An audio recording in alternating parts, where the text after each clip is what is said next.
Graça e paz. Mais uma vez, com muita honra, muito prazer que a gente está de volta com o nosso podcast, programa Sábias Mulheres, trazendo conhecimento, trazendo reflexão da palavra de Deus e conversando aqui num bate-papo. Cada vez mais a gente se alegra em saber que você está fazendo parte, né, da nossa família Sábias Mulheres, curtindo, compartilhando, ativando o sininho, se inscrevendo no canal. O canal está começando, mas está crescendo. O canal já está bombando. E a gente sempre traz pessoas muito especiais para dividir, compartilhar com a gente conhecimento, né, Deise? Hoje, ainda mais. Deise, vocês já conhecem, que é nossa querida capelã, teóloga. Eu não canso de falar que ela é uma carioca paraibana. É porque eu amo essa cidade. Já está aqui familiarizada com a Paraíba. Sim, bastante. Eu sou uma pernambucana que também me sinto em casa aqui em João Pessoa. Ainda bem. E nossa querida legítima paraibana. Pessoense da Gema. Pessoense. E hoje, né, a gente traz uma pessoa que inclusive é internacional, porque ela já passeou por vários lugares, vários países, vai contar um pouco dessas aventuras aí que ela passou, mas que sendo guiada, né, pela palavra, sendo guiada por Deus nesse trabalho maravilhoso que é o trabalho das missões, né, Deise? Você tem vontade, Deise, de fazer esse trabalho de missões, de viajar, de conhecer pessoas novas, como ela faz, só que ela leva a palavra. Eu acho que é um desafio muito grande de certos lugares, né, que a gente sabe que não é fácil. Todo cristão, né, nascido de novo, que segue a Jesus Cristo, ele obrigatoriamente tem que ser um missionário, porque não foi o mandamento, ele já falou ali, ele deu uma ordenança. Ide por todo mundo e pregai o evangelho. Então, o cristão, ele tem que ser obrigatoriamente um missionário. Alguns nunca vão poder cruzar a fronteira, mas não tem importância. Você pode fazer missão aonde você está. Você pode ir no meio da sua família, com os amigos, no trabalho, na faculdade, na escola, né? Em qualquer lugar. E se você não pode ir, você também pode, sabe fazer o quê?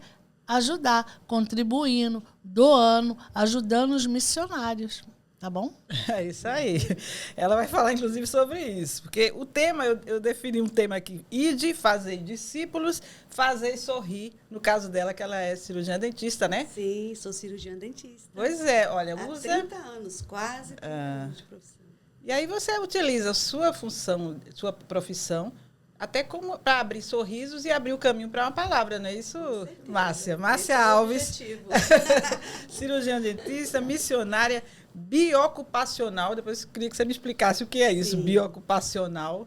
E capelã, né? Capelã, né? Também. Eu conheço ela lá da capelania do Edson Ramalho. Se você tem curiosidade, dá uma ida lá às quinta-feira, segunda e sábado. Os capelães fazem um trabalho maravilhoso, né, Márcia? É verdade. Márcia a gente tem que pregar a palavra, né, em tempo e fora de tempo. Como diz o apóstolo Paulo, né? Então, a gente não pode perder as oportunidades que chegam até as nossas mãos. É isso. Muito importante a gente dar frutos aonde a gente estiver. Com certeza. Que alegria, né? Você poder usar isso. O seu trabalho, né, inclusive, porque você traz a questão da saúde bucal para pessoas onde você vai. Com certeza. E, ao mesmo tempo, você abre caminho aí para levar a palavra, né? Isso são quantos anos? 24 anos de atuação no campo missionário, 24 né? anos. Participa de projetos missionários, é voluntária, usando, inclusive, a profissão de dentista, já esteve em lugares, povos indígenas, atua com povos indígenas, ribeirinhos, sertanejos, quilombolas, em vários países. Ela vai falar um pouquinho sobre isso já. E a atuação de saúde, né, que ela utiliza justamente como uma estratégia aí para chegar ao coração das pessoas, né? Vai pela boca e chega no coração. Desse jeito. Muito bom, gostei. Leva a saúde e já aprimora o sorriso. Verdade. A pessoa passa a sorrir. Pois é, acompanha aí esse bate-papo. E tira a dor também. Olha, Também, esse né? bate-papo... Também, né? Vamos acompanhar essa conversa até o final. Eu vou pedir para Jardilene fazer uma oração para a gente começar. Pode ser, Jardilene? Pode sim. Vamos orar.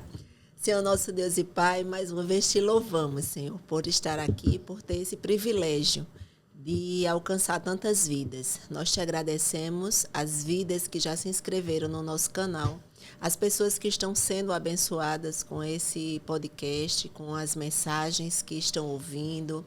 Nós te louvamos por isso, Senhor, que seja para a honra e glória do teu nome.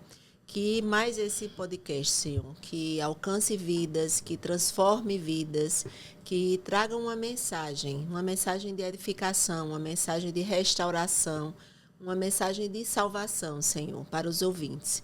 E é em nome de Jesus que nós te pedimos, já te agradecemos por tudo. Amém. Amém, Senhor. Márcia, fala pra gente, então, como é que começou isso? Já um desejo que ardia no seu coração, lá atrás, mais de 20 anos atrás. Como é que começou esse desejo aí de ser missionária? Então, eu desde pequena, eu fui criada assim, por uma família, né? O meu pai sempre foi um homem que sempre deu exemplo de que a gente deveria ajudar os menos favorecidos.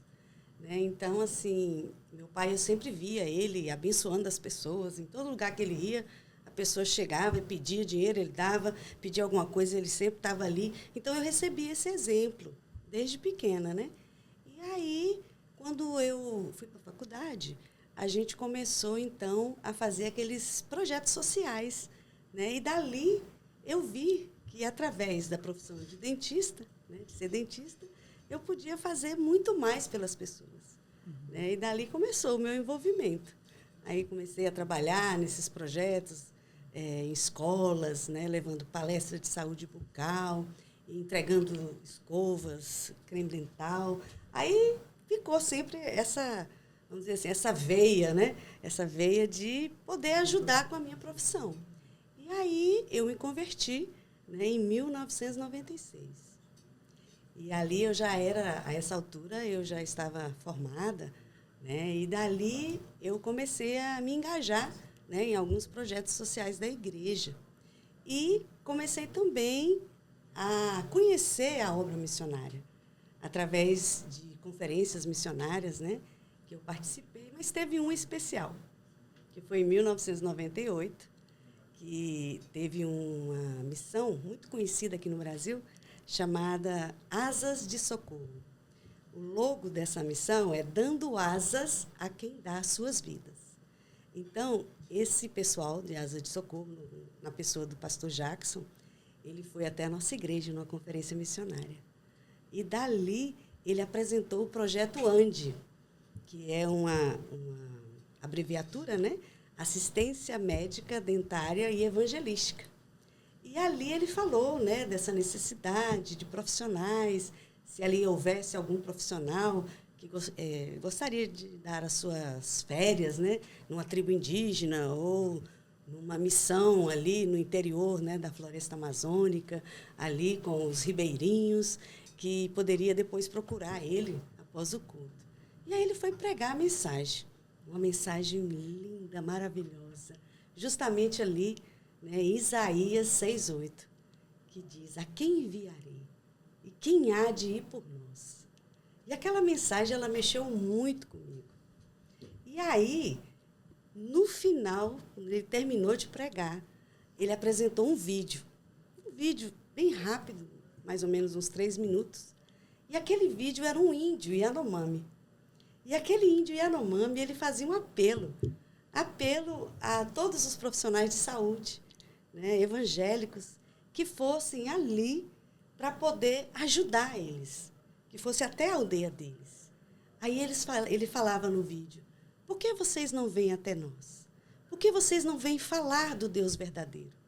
Por que vocês não vêm ensinar como nós devemos educar as nossas crianças sem que venha ferir a esse Deus verdadeiro? Nós precisamos de vocês. Venha até nós. Aí fazia esse apelo. E aí eu sei que aquilo ali tudo começou a mexer muito assim no meu coração. Mas assim, de uma maneira assim, que quando ele fez o apelo, eu vivi lá na frente, de joelhos, chorando, em lágrimas, e entreguei a minha vida à obra missionária.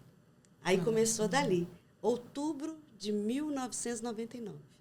Foi ali que começou a minha história, né, com missões. Dali, em 2000, aí depois do culto eu dei o meu nome para ele, preenchi o formulário e tudo, e ele disse que eu seria procurada, né, pela missão. Quando foi em 2000, não demorou, não. Isso foi em outubro, quando foi em janeiro de 2000, eu já estava dentro de uma embarcaçãozinha pequena, né, no interior do rio Moa, que é um dos afluentes do rio Solimões, ali no estado do Acre, ali na cidade de Cruzeiro do Sul. Então, esse foi a minha primeira viagem missionária, né, como dentista. Nossa. E ali começou essa história. Que maravilha. Começou dali. E é obra do Espírito Santo no coração da pessoa, né? Porque com certeza. Eu imagino, porque a gente, quando está começando a profissão, a gente, assim... 6 anos, né? Raramente a pessoa vai querer pensar nisso naquela ocasião. Diz, não, tem muita gente que diz, deixa eu primeiro me estabilizar profissionalmente, depois eu vou fazer isso. Menina, me chamaram de louca. Imagino. Os amigos, então... Porque naquela altura, né, da minha vida profissional, eu trabalhava num posto de saúde, numa prefeitura. Ali numa cidade do entorno de Brasília, ali no Goiás. E ali a gente ganhava por dia trabalhado. Quando fechava ali o ponto, aí eles pagavam pelo dia trabalhado. E aí teve tempos, né, de eu ficar 15 dias dentro da floresta amazônica, trabalhando com tribos indígenas, né, e com ribeirinhos. E aí vinha descontada a metade do meu salário.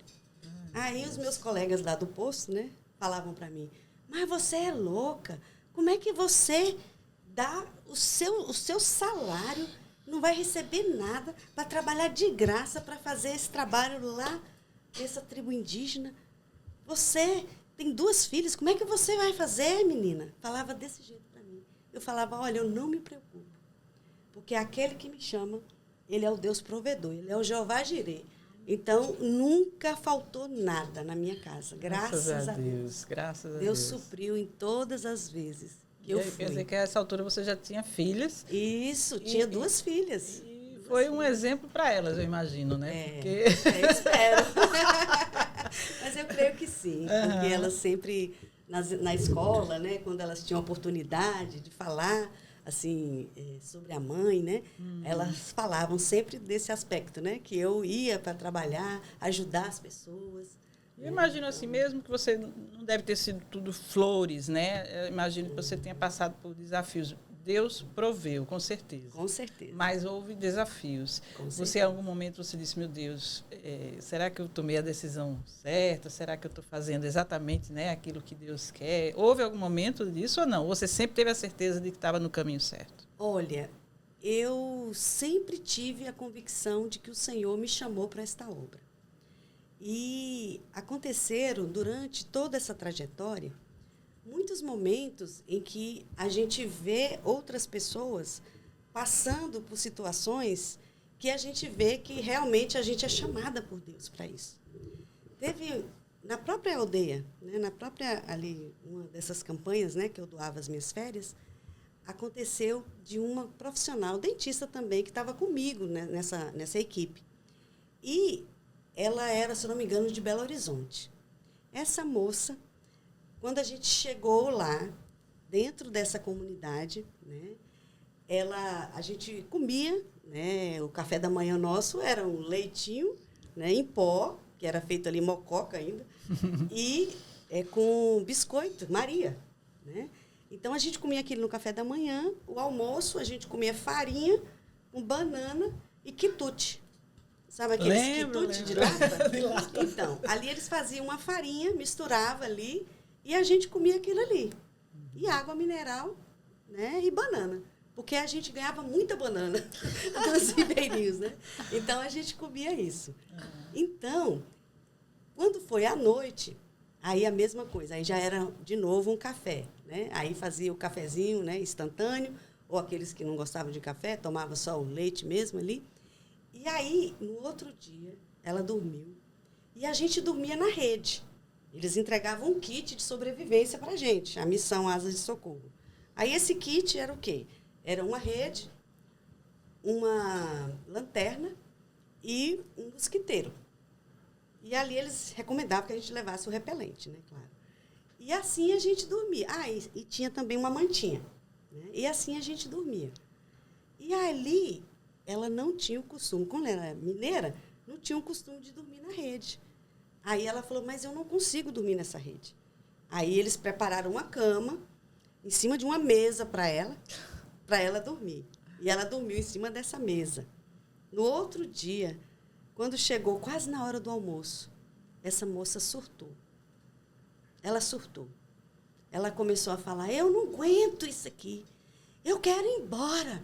Eu não dou para isso. Eu quero ir embora. E começou assim a se agitar e surtou de verdade. Uhum. Me leva de volta. Eu não quero ficar aqui. Isso não é para mim. Esse não é o meu lugar. E ali ela teve, né, o pessoal da missão, o pastor Michael, que é até um americano, missionário americano, ele pegou e chamou, ativou, né, o telefone dele, aqueles telefones satélite, né, via satélite, que estava dentro da floresta amazônica, gente. Ali é só para ir tem que ser de barco. Aí ele chamou a voadeira. Voadeira ali no norte é aquela lancha com motor de polpa, aquela lancha rápida, né? Aí ele chamou essa voadeira que foi buscar ela. E aí ela foi levada de volta, né? Foi até Cruzeiro do Sul e ali ela deve ter ido embora. Né? Isso foi no início da viagem. Uhum. Então, eu costumo dizer, e a palavra do Senhor diz que Deus capacita os chamados. E eu costumo dizer que isso é verdade. Porque já teve muitos momentos ao longo dessa minha trajetória que quando eu vou mostrar as fotos, mostrar os vídeos, como a gente dorme, o que a gente come, né, os lugares, aí muitas pessoas falam assim, missionária, eu acho muito bonito o seu trabalho, mas não é para mim, não. Esse trabalho não é para mim. Eu não consigo dormir em qualquer lugar, eu não consigo dormir em qualquer lugar, comer. Aí eu falei, né? Aí eu penso assim, meu Deus, se ela for para a Índia, que ela vê a gente lá comendo e os ratos passando assim, debaixo da mesa. Misericórdia. As baratas, os ratos. Barata? Então, barata. Não, rato, a gente dá até uma bicuda na cara do cão. Mas barata... Gente, isso é muito Você comum. Passou por isso lá, hein?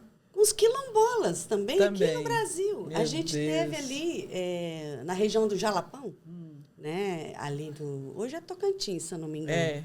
Né? Ali Tocantins. Na região do Jalapão, nós hoje é turístico lá, né? Nós trabalhamos ali com uma comunidade quilombola. E ali a gente ficou hospedado numa escola, em sala de aula mesmo. Tiraram assim, botaram as cadeiras, né? Afastaram.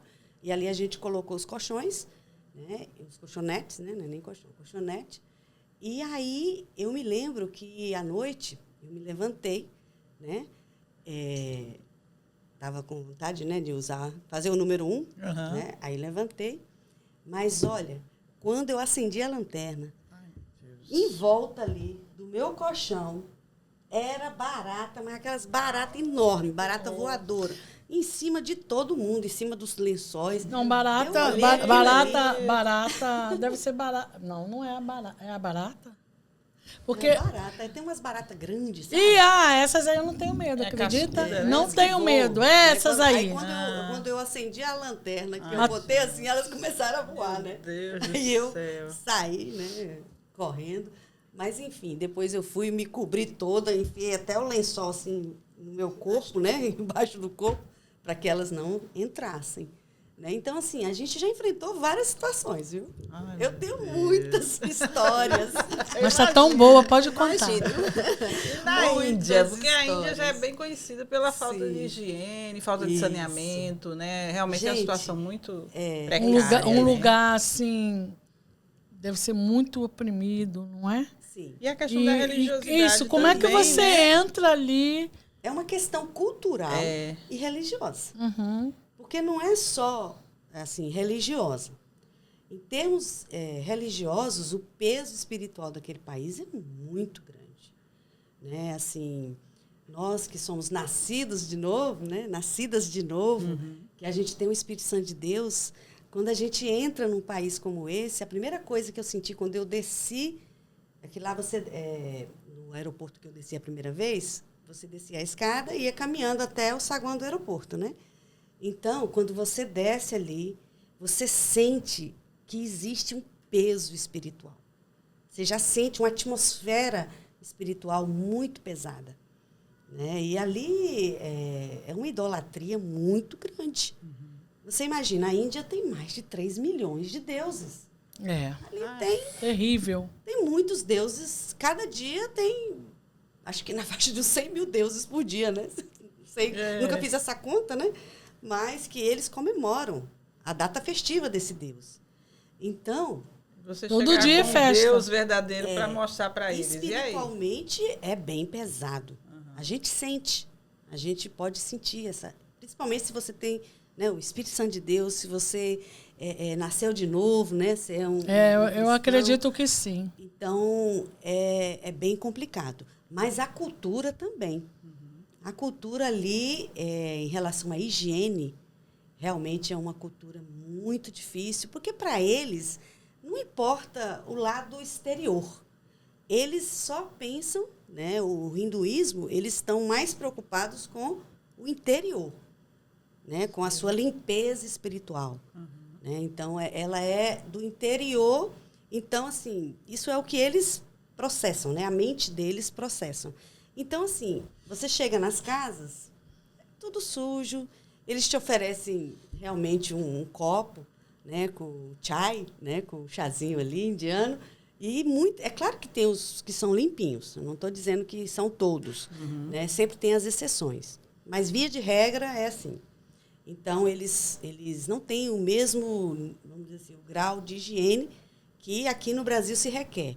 Né? Lá é bem diferente, é tudo muito diferente.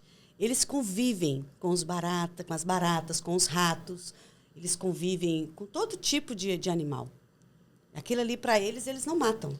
Eu tenho até uma história para contar. Eu acho que tem a ver também muito com a crença, né? No que eles acreditam. Por isso que eles não eles não acreditam na reencarnação. E que eles podem voltar naquele animal. Então, por isso que não pode matar. A avó deles, entende? Os antepassados, os amigos, tudo podem reencarnar uma barata, por exemplo. Como uma barata. Esse inseto. Qualquer inseto. Né? Que ignorância espiritual. Conta a história, né? então. Conta pra gente a história. Então, é uma história, assim, até engraçada, né? Engraçada... Mas se não fosse triste. Assim, atrapalhou um pouquinho, né, a missão, né? Na verdade, foi uma equipe que chegou lá antes de nós, que nós recebemos, inclusive, essa história como um lembrete para que a gente não cometesse o mesmo erro. Eles chegaram, uma equipe do Brasil, né, de médicos, enfermeiros, enfim, e foram até uma aldeia. Só que eles chegaram de noite nessa aldeia, porque ali na Índia, a maior parte do povo, da população indiana, eles estão nas vilas, né, que são longe das cidades. Então, quando você quer fazer um trabalho nas vilas, você tem que ir para uma cidade mais próxima, ali você se hospeda, e ali você vai para a vila, faz o trabalho, volta, dorme, depois tem que ficar assim. Só quando não tem mesmo, né, algum lugar para você dormir, aí você se hospeda nas vilas, como já aconteceu comigo também várias vezes. Mas, olha, o interessante, eles chegaram de noite, nessa pousadazinha, e ali eles viram aquele monte de baratas, ratos, tudo. Aí eles mataram as baratas, né? E jogaram aonde? No cesto de lixo do banheiro. E foram jogando, descartando ali as baratas mortas. Chegaram, fizeram um limpa, né, no quarto. Uma higienização no local. Brasileiro, né? A gente tem essa mania, né? De chegar e já ver se está muito sujo. Porque para eles ali, aquela poeira, né, ali é normal. E ali, eles fizeram a limpeza, dormiram. E no outro dia, bem cedo, eles saíram para fazer o trabalho missionário, né? O trabalho de saúde. E ali, quando voltaram, antes deles irem, eles trataram eles muito bem, serviram chai, todo mundo com o rosto muito alegre. Quando voltaram à noite, estava todo mundo com a cara feia, fechada, olhando assim, sabe, com muita... Aí o gerente do hotel chamou o líder da equipe e falou com ele, olha, vocês nos afrontaram aqui, afrontaram a nossa cultura, a nossa religião. Aí ele falou, mas por quê? O que nós fizemos? Vocês mataram os nossos antepassados. Mas como assim? Nós matamos os antepassados? Sim, vocês mataram as baratas que estavam no quarto, os insetos, e nós vimos, estavam lá jogadas dentro do cesto do banheiro. Nós não aceitamos, foi um desrespeito à nossa cultura e à nossa crença. Saiam agora do nosso estabelecimento. Misericórdia. E aí eles tiveram que procurar um outro local para ficar. Então, Meu assim, Deus. vocês veem como... Né, como assim, é sério, né? Como é sério essa questão na A gente Índia. respeitar. Como é importante conhecer a cultura, tudo, né? assim, Para poder fazer um trabalho como esse, né? É interessante a gente estudar, né? E tudo, mas o que acontece é que, geralmente, quando a gente vai, assim, numa campanha de saúde e evangelismo, o líder, ele já passa tudo para as pessoas. Né? Olha, você não pode isso, você não pode aquilo. Então, talvez tenha passado, vamos dizer assim, passado por cima, nesse aspecto, pulou essa parte das baratas. Entendeu? Porque eles, infelizmente, né? Era uma coisa que eu queria te perguntar, Márcia. Você começou o primeiro trabalho, você disse, aqui mesmo no Brasil. No Brasil. Mas você teve alguma preparação assim para ir para uma tribo indígena, né, como a sua amiga, que não sei se era amiga, mas a pessoa que foi não conseguiu se adaptar por questão de dormir. Sim. Mas assim, antes de vocês irem, vocês sabiam das condições? E a outra pergunta, vou deixar as duas porque você já emenda. E a outra, quando você saiu do Brasil para uma cultura dessa, Índia ou China ou África, você vai falar sobre tudo aí. Sobre essa questão cultural, né, dos ancestrais deles acharem que são ancestrais, podem ser ancestrais, por isso que eles não matam esses insetos, essas coisas. Vocês, no seu caso especificamente, vocês já foram alertados, porque foi uma outra turma que passou por isso. Mas vocês têm algum treinamento, você especificamente, teve algum treinamento antes de ir? Como foi essa parte da preparação para você começar essas... Quando eu fui à Índia, né, a primeira vez, eu fui em 2011. Né, e eu já tinha feito, né, o seminário, já tinha aprendido, né, sobre culturas, sobre a importância da gente conhecer essas culturas e respeitar essas culturas. Muitas vezes, as pessoas, elas têm assim, uma ideia, vamos dizer assim, errônea. Na verdade, é uma discussão que dá muita discussão, vamos dizer assim, é um tema bem polêmico, essa questão de cultura e de religião. Por quê? Nós, missionários, a gente vai aceitar a cultura daquele local onde nós fomos enviados por Deus, na medida de que aquela cultura não vá ferir a palavra de Deus. Não vai entrar em choque, em desobediência à palavra de Deus. E a gente vai ajudar esse povo, né? Levando a palavra de Deus e fazendo com que eles conheçam a verdade. Né? A palavra de Deus diz, conhecereis a verdade, e a verdade vos libertará. Então, quando você é bem preparado, você já recebe todas essas informações a respeito, é uma matéria no seminário que se chamava Antropologia Bíblica e Missões. Então, ali você aprende sobre todos esses aspectos culturais. Né? Então, isso te dá um norte de como a gente vai entrar numa cultura, respeitar aquela cultura. Tem, por exemplo, roupa.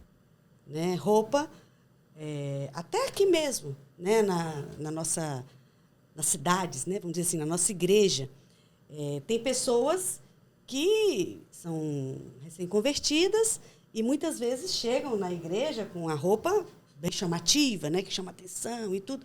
Mas esse trabalho, vamos dizer assim, é feito pelo Espírito Santo de Deus. Nós vamos mostrar como a pregação mostra, a palavra de Deus mostra, e à medida que a pessoa vai se alimentando da palavra de Deus, que o Espírito Santo vai trabalhando nela. Vai haver uma transformação. Que nas culturas são assim. Nos Yanomamis, por exemplo, eu trabalhei em 3 aldeias Yanomamis. Trabalhei na aldeia de Marari trabalhei na aldeia de Mucajaí e na aldeia de Parimiú. São 3 aldeias distintas em locais distintos ali da região da floresta amazônica. E a gente vê que os índios, quando eles os que não aceitaram ainda Cristo, os que ainda então estão em trevas, vamos dizer assim, não conheceram a luz, não conheceram a verdade, eles continuam com seus rituais, com seus usos e costumes. Mas a gente vê que aqueles índios que já estão visitando o culto, que já estão indo ali na igreja, que estão sendo ministrados e conhecendo a palavra de Deus, eles já querem, eles pedem. Pede para os missionários, me dê uma camiseta. Aí os missionários até preparam um saiotezinho para dar para as mulheres e uma camiseta para dar para as meninas. E ali a gente vê a mudança, né, daquelas pessoas. Então, assim, eu creio que quando a pessoa conhece acerca da cultura, a gente não pode chegar e já falar, você está errada, você está certa. Quem vai fazer esse trabalho é o Espírito Santo de Deus. Né? A gente vai falar, mostrar a verdade. E essa missão de trazer esse conhecimento, de gerar essa transformação, ela é feita pelo Espírito Santo. Mas há discussões sobre isso, porque, inclusive, há aqueles que não querem a presença de missões, por exemplo, em aldeias indígenas. Eu já vi casos aqui no Brasil em que foi proibido o trabalho de evangelização, porque dizia que achavam que iam acabar com a cultura indígena, ia distorcer a cultura indígena. Não acaba, mas eles têm o direito de receber a mensagem. Você mesmo falou que um índio pediu para as pessoas irem lá. Então, o direito é deles, escolher seguir ou não, mas a palavra deve ser levada, né? Esse direito é que você enfrentou esse tipo de resistência, você disse que orou para isso, já houve essa liberação. Como é que está em relação a isso? Se eu não me engano, foi no ano de 2005, 2000, alguma coisa assim, teve uma senadora, se eu não me engano, ali da região norte, não me lembro bem, Fátima Cleide, do PT, alguma coisa assim. Essa senadora, ela colocou esse projeto de lei para ser votado, né, que não era para ter a presença mais de missionários nas aldeias. Né? E isso, eu trabalhei com missão Asa de Socorro, como eu disse, trabalhei com a MEVA, Missão Evangélica do Amazonas, e trabalhei com a missão Novas Tribos do Brasil, né? Que são missões que trabalham dentro dessas aldeias. E eles têm a permissão da FUNASA, né? E têm a permissão também da FUNAI. E tem missionários ali que já estão há mais de 20 anos trabalhando ali. E eles lutam para a melhoria na saúde dos indígenas, eles cuidam dos índios. Tem enfermaria. Esse trabalho é feito em conjunto, né? Isso. E por exemplo, eu entrar dentro de um território indígena, eu tenho que fazer todo aquele preenchimento dos formulários da FUNASA, né, que é a Fundação Nacional de Saúde, né, dos indígenas, e ali a gente trabalha com protocolos instituídos pela FUNASA. Até uma restauração lá é feita de acordo com o material que eles que falam que a gente tem que usar, preconizam. Então, assim, a gente fica debaixo, né, da lei. Tudo é feito ali debaixo da lei. E o mais interessante, esses índios, eles vivem muito melhor. Eles têm melhores condições de vida. É como ele falou, venham para cá nos ajudar a cuidar dos nossos filhos, nos ajudar, né, a conhecer o Deus verdadeiro. Então, assim, a gente vê hoje, tem índios microscopistas, ou seja, que trabalham junto com os missionários na enfermaria. Eles fazem os cursos, né? Eles, dentro da própria aldeia, então, quando eles já estão na fase mais avançada, eles vão fazer as provas, por exemplo, provas práticas, né? Eles vão até Roraima, né? No estado de Roraima, até a capital, né? E sempre fazendo, melhorando. E ali eles fazem a detecção do tipo de malária. Por exemplo, a falcípora e a vivax. Eu sei porque eu trabalhei numa aldeia, quer dizer, todas as aldeias ali existe uma campanha bem forte em relação a essa questão da malária. Porque a malária é uma doença realmente que é bem presente na vida ali das pessoas que moram ali na região norte. Né? Então, e a gente vê esses índios né, hoje recebendo, né, eles recebem por esse trabalho. Né, e mudam toda aquela aldeia, né? Muda as condições de vida, muda tudo. Eu já ouvi até uma palavra de um índio dizendo justamente isso, que quando o projeto missionário chega no local, eles têm uma melhor qualidade de vida, porque é proporcionado a eles justamente nessa evolução de ter um emprego, de ter um salário e ter uma condição melhor. Muitas vezes as pessoas que querem dizer que nós temos que manter a nossa cultura está negando ao nosso povo o direito de ter uma qualidade de vida melhor. Justamente. Verdade. Né? Então, isso é questão polêmica, né? Porque a gente sabe que tem muita coisa polêmica. Aí, questão política por trás disso, que acaba prejudicando a vida deles, em relação a isso. Mas eu queria saber como é que é a sua abordagem como dentista, por exemplo. Você vai lá, vocês já vão preparados para fazer essa área de saúde, mas como é que é a abordagem para falar de Deus para essas pessoas? Então, geralmente, na aldeia, os missionários que são residentes, eles já falam o idioma, o Yanomami, que é o idioma Yanomami. Então, eu estou citando o exemplo do Yanomami, mas poderia ser lá na Índia, na África, né, no Senegal, que eu também trabalho lá há longos anos, esse ano mesmo, acabei de chegar do Senegal. Então, assim, no início, quando a gente não sabe falar nada, então esses missionários são os tradutores. Então, a gente faz o trabalho como dentista. Eu gosto muito de abraçar pessoas, né? Então, eu vejo aquelas mulheres, aquelas crianças, eu já fico querendo abraçar. Já é assim da personalidade, né? Então, ali a gente faz esse trabalho, né? E eu costumo visitar também as casas, né, para ver como é que é ali, como é que você leva. Sempre eu costumo levar um kit de higiene, né? Eu faço uma palestra de saúde bucal, porque não adianta só a gente, vamos dizer assim, fazer só o aspecto curativo, você tirar a dor do paciente, tudo, dar um sorriso bonito para ele, e ele, como é que ele vai manter aquele sorriso? Né? Como é que ele vai mais naquelas condições, continuar? Né? Porque eu vou embora, mas ele vai ficar. Então, a gente vai ali, vê as condições, tenta dar umas dicas, né, de como ele pode melhorar ali na questão da água para escovar os dentes. Enfim, aí a gente recebe, né, essas orientações também de algumas frases chaves que você vai falar, né, com aquele, vai se comunicar, né, tipo, cuspir, está finalizado, não tenha medo.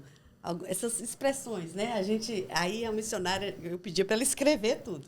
Ela quando escrevia, não conhece a língua. Aí eu fazia as plaquinhas assim em frente para mim, para que eu pudesse tipo, bom dia, boa tarde, tudo na língua, né?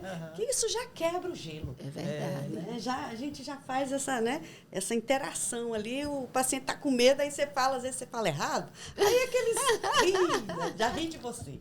Aí pronto, você já ganhou. Qual frase assim, você acha engraçada que você aprendeu? A Deise já falar o espanhol? O espanhol. Morou lá naquela região ali. Ali na Bolívia. E já está desenrolado. Você deve ter aprendido também algumas expressões bem Mas eles não falam português, assim, na África? Não, na África, nos países que eu fui, né, fala-se o francês. Né, o Senegal. Nossa, coisa linda, né? Agora, Cabo Verde, né? Aí fala português. A África é bem dividida. Tem Nossa, isso. Que coisa linda, né? Eles mas, falando por exemplo, francês. na Índia, você... Como é que era lá? No caso dos índios, que tem o próprio Como que é? Como é que você falava, assim, por exemplo? Aí a gente usa realmente os tradutores. Ah, certo. Porque mesmo que a gente ali, né, no momento, peça para eles escrever e tudo, mas é difícil gravar tudo. Né? Até porque a Índia, se você andar... Tem estados que você anda 1 hora, você já está em outro estado. Aí aquele outro estado já fala outra língua. Então, são 700 línguas dentro do país. Tem mais de 700 línguas dentro do país. Muito difícil. Então, assim, e como a gente trabalha, vamos dizer assim, né, com pessoas que são muito pobres, pessoas que vivem em vilas, né, então, eles não têm estudo. Eles não sabem ler e escrever no próprio idioma. Meu Deus, que tristeza. Eles só sabem falar, né? Ler e escrever é que eles não sabem. Então, eles falam o idioma. E ali, geralmente, os obreiros nacionais, que a gente sempre vai apoiar o trabalho, de algum obreiro, de algum pastor, de alguém que está ali, naquela aldeia, naquela vila, e ali a gente vai fazer com que essa igreja ela possa doar, né, vamos dizer assim, através das nossas vidas, né, como também missionários que estão ali doando a nossa profissão e tudo. Então, ali vai ajudar o trabalho daquele obreiro. Ajudar o trabalho local, não é isso? Nós somos apoiadores. Porque na Índia, na verdade, nós estrangeiros não podemos pregar a palavra de Deus. Sim. Você não pode dizer que é missionário na Índia. Existe uma perseguição muito grande na Índia. Eu morei 6 anos na Índia. Então, a gente passou muitas situações difíceis ali. Assim, de ter que sair correndo, pegar tudo correndo, porque a polícia estava indo para lá, entende? Então, assim, ou até mesmo de a gente estar indo para um lugar e no meio da estrada vir uma pessoa e falar, não cheguem até lá. Dê marcha ré e vão embora. Porque aconteceu que mataram uma pessoa lá, porque descobriu que ela era cristã e teve morte lá, eles foram lá e mataram essa pessoa. Então, se vocês chegarem lá, vai ser perigoso para vocês. Desafio, então, né? assim, é um desafio grande. Um país como a Índia, né, que está em 11º lugar na lista de perseguição, né, da missão Portas Abertas. Ô, Márcia, eu tenho uma outra curiosidade. É em relação à sua família. Né? Como foi a aceitação da família, não é, a essa sua disponibilidade para missões? Porque a gente sabe o desafio, né, que é dona de casa, profissional, e ainda ter que sair para fazer missões. Realmente, a minha mãe que o diga, né? A minha mãe, no início, ela realmente se preocupava muito comigo. Porque ela sempre foi aquela mãe que estava sempre ligando, né, para saber como é que estavam as coisas e tudo. Eu me divorciei muito cedo, né? Eu fiquei 3 anos e pouco casada e me vi divorciada com 2 filhas, né? E aí eu aceitei Jesus e aí eu, enfim, em 96, né? E aí quando chegou em 99, eu já levantei a minha mão, né, para a obra missionária. E depois, em 2000, eu já estava. Então, ir lá nesses locais, não tem lugar de você falar. E naquela época, não tinha os celulares que a gente tem hoje. Né? Então, não tinha. Eu entrava para dentro de uma aldeia, não falava com ninguém. Eu falava, olha, mãe, são 15 dias. Aí ela ficava muito preocupada. E aí ela ligava, eu dava o telefone só da missão, da sede da missão. Por exemplo, lá em Boa Vista, né? Em Roraima, né? Dava o telefone da MEVA ou da Missão Novas Tribos, aí ela ligava várias vezes. Quando eu chegava da aldeia, lá na cidade, já tinha não sei quantas chamadas dela, da minha mãe, né, querendo saber notícias minhas. Que coisa, né? Então, assim... Mãe é mãe, né? Mãe é mãe, não tem jeito. Né? E o meu pai, tem uma outra história, assim, que ele sempre falava para mim, minha filha, para que você vai no outro lado do mundo fazer a bondade, fazer esse trabalho de caridade? Você não pode fazer esse trabalho aqui mesmo, minha filha? Aqui tem tanta gente que precisa. Para que você tem que ir lá na Índia, lá do outro lado do planeta, para fazer esse trabalho? Eu falei, papai, é porque aqui tem muita gente que pode fazer esse trabalho. Mas nesses lugares isolados, afastados, não é todo mundo que Deus chama. E Deus me chamou. Aí ele, filha, tá certo. Não, tem que obedecer, né? Se Deus chama, tem que obedecer. E assim a gente foi, né, trabalhando com essa ideia, né? E até mesmo com as minhas filhas. Né? E sempre a gente fica preocupada, claro, né? Assim, com essa questão da aceitação, né? Porque Deus me chamou. Cada pessoa Deus chama de uma maneira diferente. E Deus me chamou justamente para levar e compartilhar a palavra com aqueles que estão isolados, aqueles que ninguém quer ir. Aqueles lugares onde ninguém quer ir, é ali que o Senhor me chama para ir. E aí eu tenho, né, dito sim e tenho feito.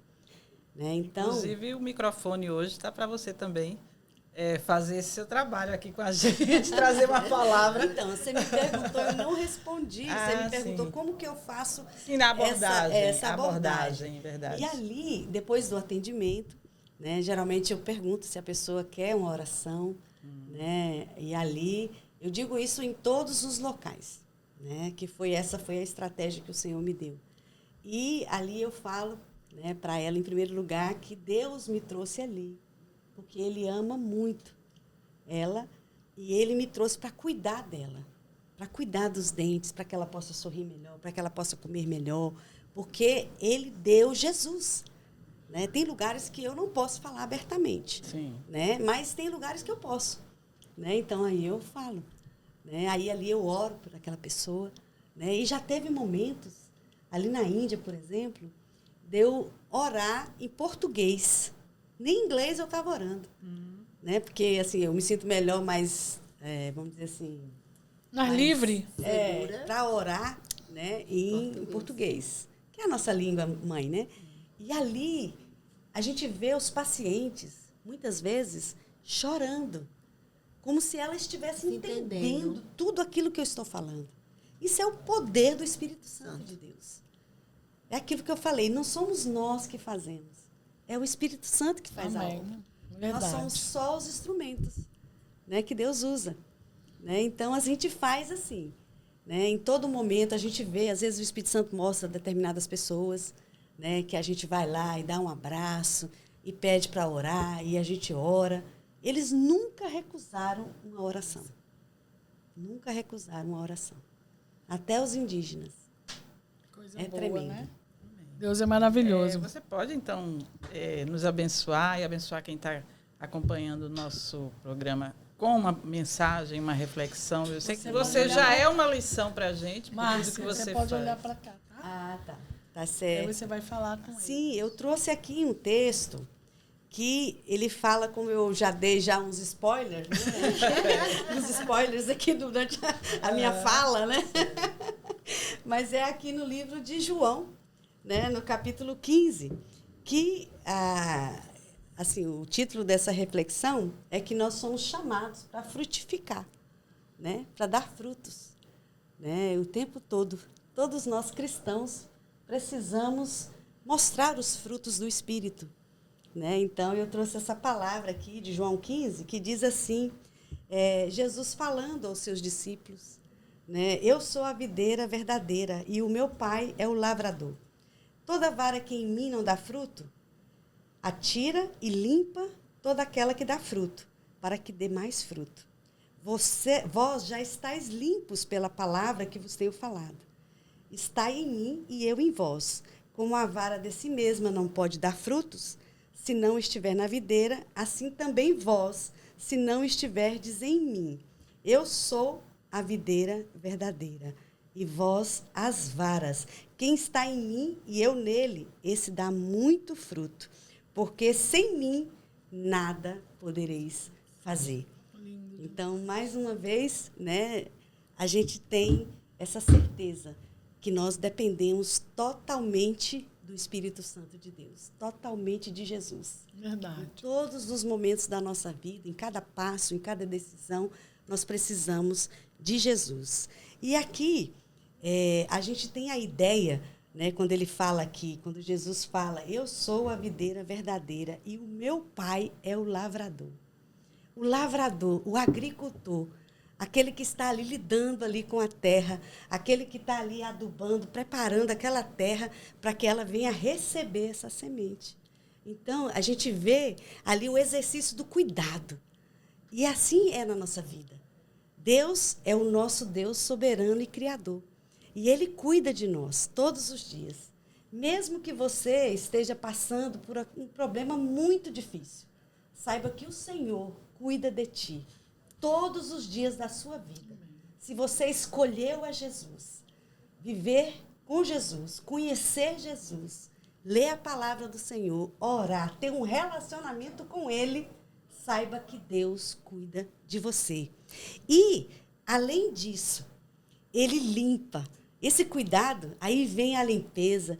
Quando o agricultor, ele vai ali, né, cuidar daquela plantinha que ele semeou, que ela cresceu, e começou a trazer aqueles ramos. O que ele faz? Ele vai podando ali aqueles ramos que já estão sequinhos, ele vai podando, como uma videira, né? Que ele dá o exemplo da videira. A videira, faz menção a Israel, né? Que é a videira frutífera, né? Então, olha só. Então, esse processo, às vezes, é doloroso. Às vezes, a gente passa por situações, né, que a gente não tem, assim, aquele, vamos dizer assim, aquele insight, né, de que aquilo ali é um processo de Deus na nossa vida. Às vezes, passamos por situações difíceis para que a gente possa crescer espiritualmente, para que a gente possa chegar naquele estágio que Deus quer nos mostrar, que Ele está conosco, que Ele está nos dando a oportunidade de crescer, de ter experiência, para que a gente possa compartilhar as nossas experiências. Eu costumo dizer nas minhas pregações, quando eu vou pregar em algum local, que Deus usa até as nossas dores.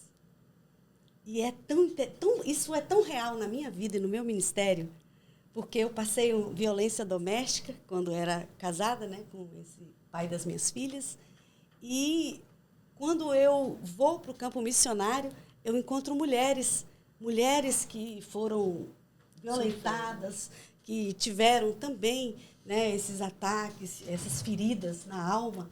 E ali a gente pode, como eu falei, abraçar essas mulheres. A gente pode chorar com elas. Isso aconteceu várias vezes. Não só aqui nas tribos indígenas no Brasil, como nos quilombolas, como lá no Senegal, como lá na Índia, né? Deus usa a nossa dor para poder ajudar essas pessoas. Porque uma coisa é você falar de um problema, a outra coisa é você viver esse problema e sentir esse problema, a dor que ele causa em você, e você ver uma pessoa que está passando pelo mesmo problema que você, e você poder abraçar aquela pessoa e sentir a dor daquela pessoa. Então, isso é maravilhoso, né? Esse aspecto de Deus, que ele muitas vezes é doloroso, mas é para o nosso aprendizado. É que a gente possa aprender e compartilhar. Né? Hoje em dia, uma das palavras mais faladas, né, e mais vividas hoje é o compartilhamento. Né? Todo mundo compartilhando através das redes sociais. Né? Então, outra coisa é que o nosso Deus, ele é um Deus que nutre. Ele é um Deus que traz esse alimento todos os dias para a nossa vida. Mas como é que é isso? Esse alimento, ele vem justamente porque nós estamos ligados na videira. Como Jesus falou aqui, é necessário que nós estejamos enxertados, né? Nós que somos, né, Israel de Deus, né? Na verdade, nós somos os enxertados dentro dessa videira. Isso é lindo. Que a videira, né, simboliza Israel. Né? Mas nós fomos enxertados dentro dessa videira, como nação santa, como povo escolhido, amém, propriedade exclusiva do Senhor Jesus. Né? Então, esse relacionamento que a gente tem com Deus, né? Se você sente que você precisa ter um relacionamento mais profundo com Deus, fale com Ele, converse com Ele, leia a palavra, ore. Quando você ora, você está falando com Deus. Quando você lê a Bíblia, você está sendo, né, alimentada pela palavra de Deus. E é tão tremendo que aqui Jesus fala, vós já estáis limpos. Fala essa frase para os discípulos. E quando ele fala isso, é porque os discípulos já estão com ele mesmo ali, que é a palavra encarnada. Então, eles já estão sendo ensinados, alimentados, porque os discípulos estão todos os dias com eles, com ele, amém, com Jesus. Por isso aqui Jesus fala que vós já estáis limpos. Já estáis limpos, né? Mas nós precisamos ler a palavra de Deus.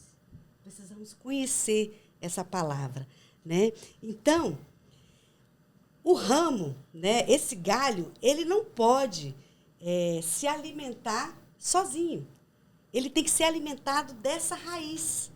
Essa raiz que está ali no solo, que vai subtrair, né, que vai puxar toda aquela seiva e ali vai alimentar os ramos. E aquele ramo vai se tornar um ramo verde e vai dar frutos. Né? E ali, quando ele fala da questão dos frutos, a gente vai lá em Gálatas 5, né? A partir do verso 22, que fala sobre os frutos do Espírito. Aí nós temos ali uma lista, né? O amor, a paz, a bondade, a benignidade, a alegria, a fé, a mansidão, a longanimidade e o domínio próprio. Quando a gente passa, então, a conhecer a palavra e a gente se vê diante, né, desse trecho da palavra, que são os frutos do Espírito. Todo aquele que é nascido de Deus, ele tem que produzir os frutos. Porque os frutos é que identifica ele. Quando a gente vê um cristão, a gente vê que ele é diferente. A gente vê um filho de Deus, o próprio testemunho dele é diferente. Ele é uma pessoa amorosa, ele é uma pessoa que se preocupa com o próximo, ele é uma pessoa que tem fé, que ele não se detém só no problema, mas ele sabe que ele tem um Deus poderoso que vai ajudá-lo. E se não acontecer do jeito que ele sonhou, que ele idealizou, ele sabe que Deus, ele está na frente e vai mudar a história dele, até mesmo com essa adversidade. Então, é isso que nós precisamos em nossas vidas, né? Precisamos produzir esses frutos. As pessoas têm que ver os frutos do Espírito em nós. Certa vez, na palavra de Deus, ali no livro de Mateus, né, no capítulo 21, de 18 a 22, Jesus estava com fome. E aí ele foi procurar, né, algo para comer e viu, de longe, ele viu uma figueira. E ali aquela figueira estava muito bonita, né? Cheia de muitos galhos e verdes, verdejantes, né? Aqueles galhos ali. E ali ele foi ali procurar no meio dos galhos um fruto, um figo para comer. E ali ele não encontrou nada, né? E aí Jesus fez o quê? Amaldiçoou aquela figueira. E essa passagem da Bíblia nos mostra que muitas vezes nós somos hipócritas. Como Jesus falou amaldiçoou aquela figueira como hipócrita. Por quê? Vamos dizer assim, no estágio de uma figueira, antes que ela produza as folhas, ela produz os frutos. Primeiro vêm os frutos, começam a aparecer, crescer. Depois que os frutos já estão nela, é que começa a vir a folhagem, bem verde, grande. E aquela figueira, ela estava contra a natureza dela. Ela estava totalmente errada. Vamos dizer assim, de acordo com a natureza daquela planta. Por isso é que Jesus amaldiçoou aquela planta. E assim é na nossa vida. Nós precisamos dar frutos. E o que acontece quando nós não damos frutos? Nós começamos a secar. A nossa vida espiritual começa a morrer. Quando a gente não tem o hábito de ler a Bíblia todos os dias, quando a gente não tem o hábito de falar com Deus, às vezes nós esfriamos, né, com o nosso relacionamento com Deus. E ali a gente começa até, muitas vezes, Satanás se aproveita disso. E a gente começa a ter pensamentos, até, assim, coisas que para você já estava tudo, né, tudo muito certo, muito edificado ali na sua mente. Você começa a duvidar. Eu já vi pessoas que, quando chegam nesse estágio, começam a duvidar até que Deus existe. Então, a gente tem que estar atento. E, muitas vezes, isso acontece dentro das igrejas. A gente vê as pessoas indo para os cultos, mas não é porque ele vai para adorar a Deus. Ele vai porque vê a igreja como um clube social, vê ali como um hábito. Eu tenho que ir para a igreja todo domingo. Domingo eu vou à igreja, todo domingo. Não é porque ele vai para adorar a Deus. Porque ele já deixou de adorar a Deus há muito tempo. Está longe. E ali aquela pessoa está morta, espiritualmente falando.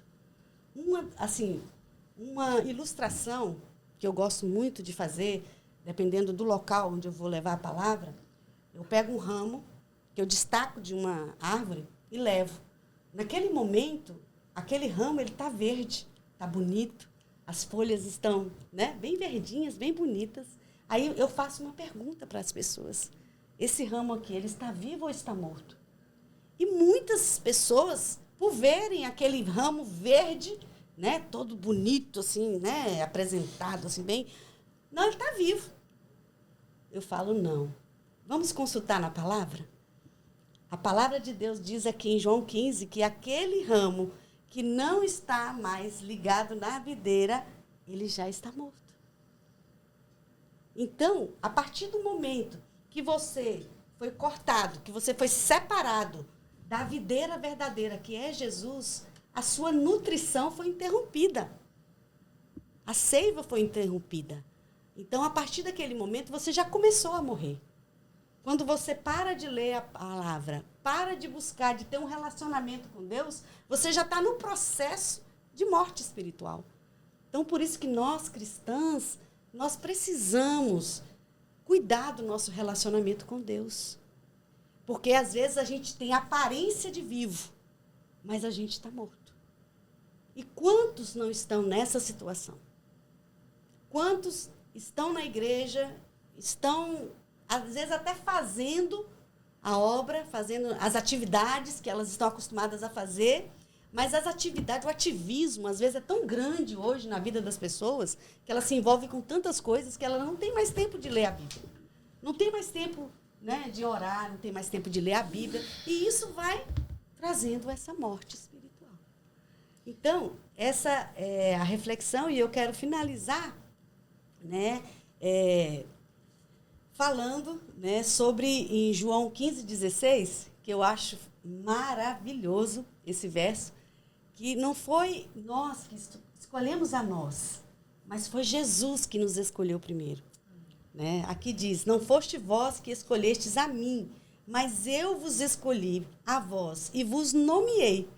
Deus conhece você pelo seu nome e pelo seu sobrenome. Amém. Assim diz a palavra de Deus. Para que vades e deis fruto, e para que o vosso fruto permaneça. Então, essa palavra, que somos chamados por Deus para frutificar, nós precisamos dar frutos. O amor, as pessoas precisam ver o amor em nós. Nós somos criados por um Deus de amor. Nós temos o DNA de Cristo, que é o DNA do amor, aquele que deu a sua própria vida na cruz por nós. Então, nós precisamos exercer o amor. As pessoas precisam ver o amor em nossas vidas. Né? Esse fruto, eu acho que é o mais importante, como diz Amém. Paulo. Nossa, Amém. palavra, né, Essa gente? palavra. Maravilhoso. Muito obrigada, viu, Márcia? Eu gostaria de ouvir muito mais. A gente sabe que você tem muitas histórias aí para contar, mas nos edificou grandemente com seu exemplo de vida, como missionária, maravilhoso, como profissional e trazendo uma palavra abençoadora para nós. Muito obrigada. Deus te viu? abençoe. Obrigada. Deus te abençoe, Márcia. Eu até quando você falou nisso, eu lembrei de uma coisa. Às vezes a gente diz, nós estamos muito envolvidos com a obra de Deus, mas não com o Deus da obra. Isso. Então, que cada um possa se envolver, conhecer e ter mais intimidade com o Deus da obra. Meninas, prazer mais uma vez estar com vocês. Igualmente, Eu espero, Silvia. quem sabe Foi um dia muito contar bom. com ela novamente aqui. Sim, contando com essa certeza. As aventuras da Tem Márcia. muita história. 24 horas. E agradecer a você que está nos acompanhando através do nosso canal, Programa Sabe as Mulheres. Um beijo aí, fiquem com Deus, que tenham sido edificados. Até o próximo, tá? Se inscrevam Não esqueçam de ativar o sininho. e compartilhar. Compartilha com as amigas, com os amigos. Beijo.